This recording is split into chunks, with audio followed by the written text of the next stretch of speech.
Theta ফরনিক্স।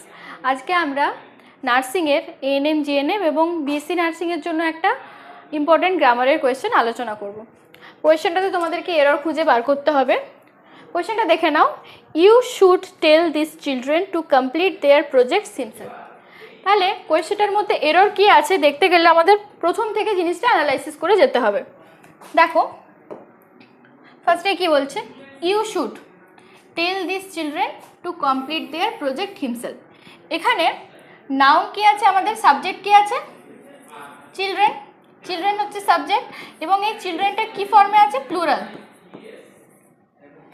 ফর্মে আছে। এবার এই কোয়েশ্চেনটার জন্য ইম্পর্টেন্ট হচ্ছে আমাদের প্রোনাউনের যে ভাগগুলো আছে সেগুলো জানা। এটা হচ্ছে একটা রিফ্লেক্সিভ প্রোনাউনের টাইপ। রিফ্লেক্সিভ প্রোনাউন কি? রিফ্লেক্সিভ প্রোনাউন হচ্ছে এমন একটা প্রোনাউন যেখানে সেলফ যুক্ত ওয়ার্ডস আমাদের ইউজ হবে। যেমন ধরো হিমসেলফ, দেমসেলফস, মাইসেলফ এটসেট্রা, এই ধরনের ওয়ার্ডস ইউজ হয় এবং এক্ষেত্রে সাবজেক্ট এবং অবজেক্ট সেম পার্সনকে বোঝানো হয়।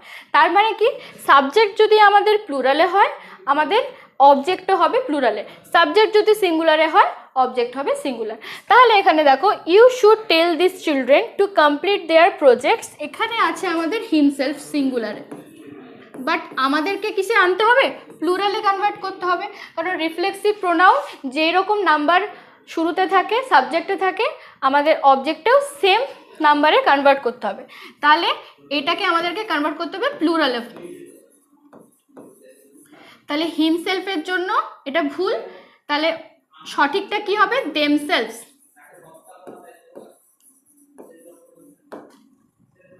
You should tell this children to complete their projects দেমসেলফস।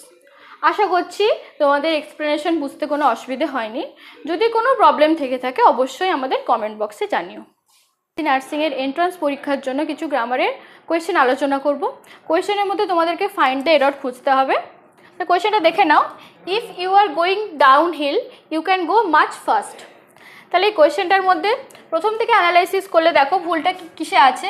If you are going down hill, যদি তুমি পাহাড়ের নিচের দিকে যাও, you can go much fast মানে তুমি খুব তাড়াতাড়ি পৌঁছবে। এই জায়গাটায় কোনো ভুল নেই, বাট তোমরা দেখো এই ফাস্ট এটা কি ধরনের পার্টস অফ স্পিচ, এটা হচ্ছে একটা অ্যাডজেক্টিভ এবং তার আগে যে ওয়ার্ডটা আছে মাচ, সেটা আমরা কিন্তু কম্পারেটিভ ডিগ্রির ক্ষেত্রে ইউজ করে থাকি। কম্পারেটিভ ডিগ্রির ক্ষেত্রে মাচ, মোর এই দু ধরনের ওয়ার্ড আমরা ইউজ করি।